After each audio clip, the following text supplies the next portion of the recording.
Hello everyone, today I want to talk to you about how a Chinese business giant said that if Western countries don't use Chinese wind power technology, they should be prepared for high inflation. In addition, Nobel Prize winner Paul Krugman said there are 3 reasons that explain Trump's self-destructive behavior. China has already completely surpassed the United States, and the US has no way to catch up. Nobel Prize-winning economist Paul Krugman is a typical elite of the American academic community and has always strongly disliked Trump's various policies. On October 15th, he published a thorough reckoning of Trump's actions on his own website, revealing and analyzing the reasons behind Trump's various self-destructive behaviors that harm the United States. He expressed his deep regret, believing that this will make it impossible for the US to ever catch up with China. This is how Krugman analyzed it. In 1957, when the first artificial satellite, Sputnik, was launched into orbit, the American reaction was almost one of panic. At that time, the Cold War was at its most tense, and there was widespread concern that the Soviet Union would take the lead in the field of technology. Looking back, those concerns at the time were somewhat exaggerated. It was only after the collapse of the Soviet Union that the United States realized the Soviet economy was far less developed than many had expected. Nevertheless, the impact of the Sputnik moment was actually beneficial for the United States. The US invested heavily in scientific research and higher education, laying the foundation for its long-term leadership. Now, America's leading position is once again being challenged. In terms of economic strength, China is a much more powerful competitor than the Soviet Union ever was. Measured by real value, China's economy has already far surpassed that of the United States. Some readers may doubt this claim, but the fact is that GDP calculated by purchasing power parity is a very useful metric. But if you think that concept is too technical, you can simply look at electricity generation. Electricity generation is highly correlated with the level of economic development. China's current electricity generation is more than twice that of the United States, but instead of experiencing another Sputnik moment in response to China, the US has actually entered a reverse Sputnik moment, paying even less attention to investment in science. Not only did the Trump administration refuse to acknowledge the risk that the US could be permanently surpassed by China in terms of technological and economic strength, it also cut support for scientific research and attacked the education sector. Under the pretext of fighting so-called enemies like wokeism and the deep state, this administration has actively obstructed progress in key areas. However, when it comes to the greedy demands of speculative sectors like the cryptocurrency industry, it is always eager to oblige.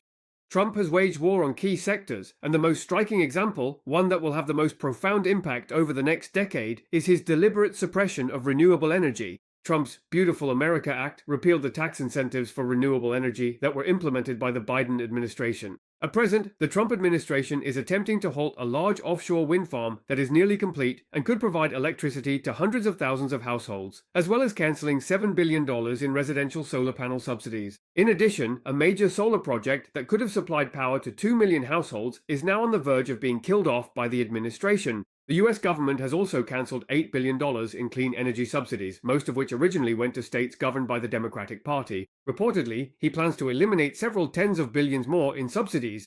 Trump declared, "Spin baby spin," favoring a shift back to fossil fuels like coal. Due to the hostility of the US government, the growth prospects for solar and wind energy in America have already been hindered and could even be said to have stalled. In his lengthy speech at the United Nations, Trump insisted that China does not use wind energy. He said that China uses coal, uses natural gas, uses almost everything except wind energy. Krugman doesn't know where Trump got this incorrect information from. Perhaps it's the same source that told him Portland was engulfed in flames. But in reality, that's not the case.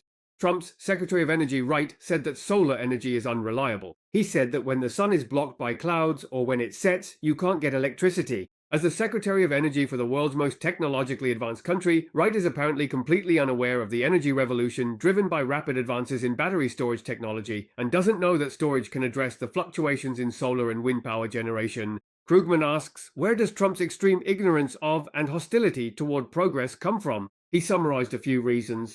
First, interest groups. People naturally attribute attacks on renewable energy and climate initiatives to the fossil fuel interest groups behind them. Second, narrow-mindedness. We shouldn't forget that Trump is an extremely narrow-minded person. His aversion runs deep. He detests the offshore wind turbines that block the view from his own golf course in Scotland, and this dislike is deeply ingrained. But none of these factors can explain why the current administration opposes vaccines, nor can they explain their attacks on science and education in so many other areas. Closely related to this is the third point, anti-scientism.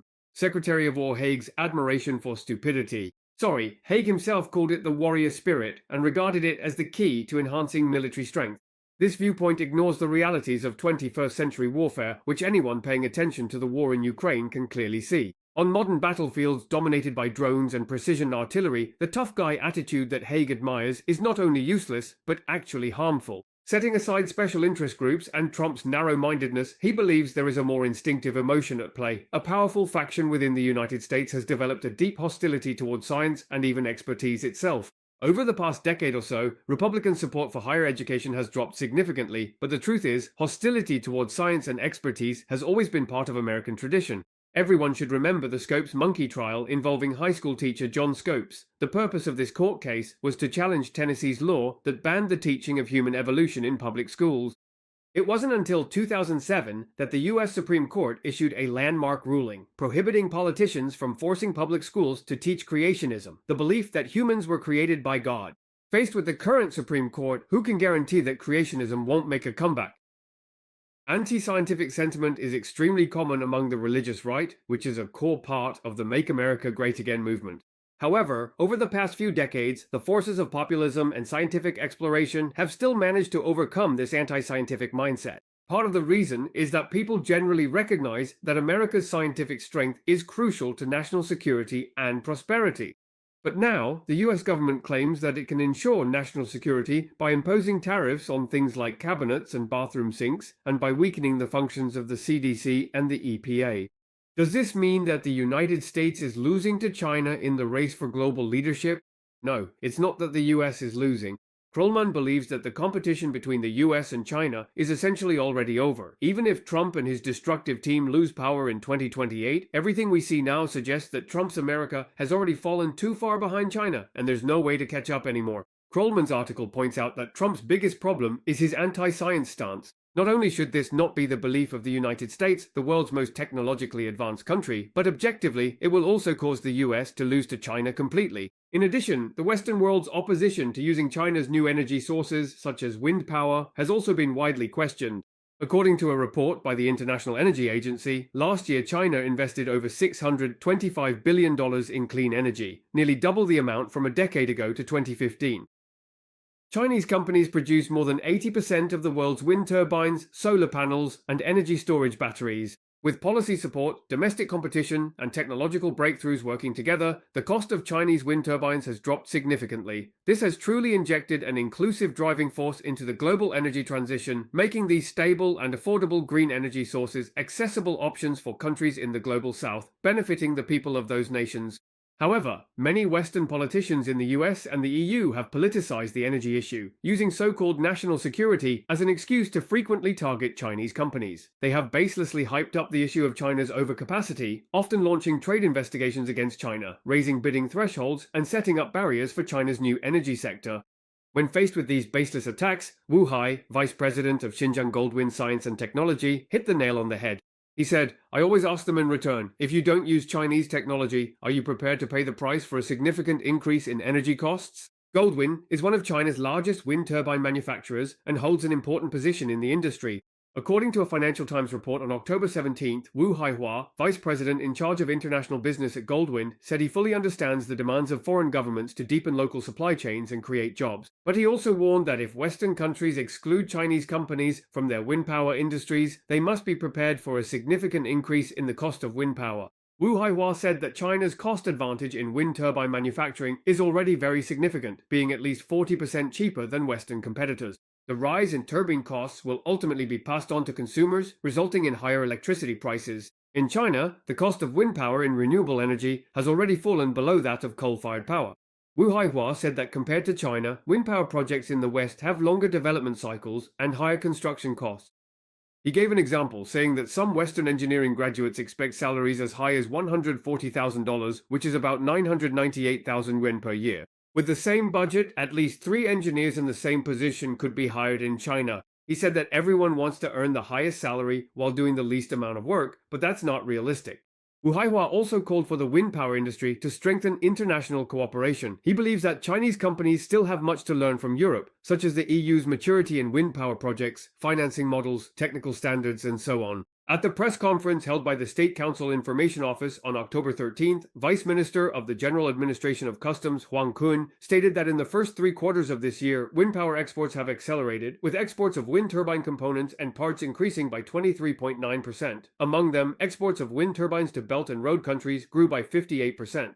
The Financial Times, citing forecasts from energy consultancy DeBakey, reported that thanks to robust domestic growth and active overseas expansion, Chinese wind turbine manufacturers are expected to dominate the global wind power industry over the next decade.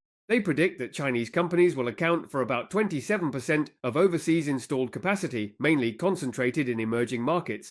However, China's giant wind turbines have not yet been widely adopted in Europe and the United States. At present in Europe, only the Taranto offshore wind farm in southern Italy uses Chinese wind turbines. The report mentions that in the domestic market, Goldwind and other peers are shifting their focus to offshore wind power projects. Although these projects are more costly and technically challenging, they also deliver greater power generation capacity. Bloomberg previously reported that, in response to challenges such as the cancellation of subsidies for new energy grid tariffs and the scarcity of high-quality offshore resources, Chinese wind turbine manufacturers have shifted toward large-scale development over the past 5 years. By developing larger projects and giant turbines, they are providing new clean energy to coastal cities in China, which has significantly driven down the price of wind power. The average cost of offshore wind power in China is now only half that of the UK, which is the world's second largest offshore wind market. However, replicating China's advantage in this field is much more difficult than in sectors where China already holds a dominant position, such as solar energy, lithium batteries, and electric vehicles. According to analysis by American media, the core obstacle lies in the gigantic scale of these wind turbines. The height of China's offshore wind turbines may even surpass that of the Eiffel Tower in France. Their assembly is more akin to a large-scale infrastructure project than to traditional manufacturing. Moreover, much of the work has to be completed in areas close to the final installation site. Such scale and efficiency are unimaginable in projects in Western countries. To sum up, first, Chinese wind turbines are clearly 40% or even 50% cheaper than those in Europe. However, due to political reasons, Europe rarely uses Chinese wind turbines. This means that the cost of wind power in Europe is much higher. Second, after China further develops ultra-large offshore wind turbines, the price gap with the West will widen even more, making it even harder for the West to catch up. And when the West excludes Chinese wind turbines for political reasons, it will inevitably lead to inflation. One could say they have only themselves to blame.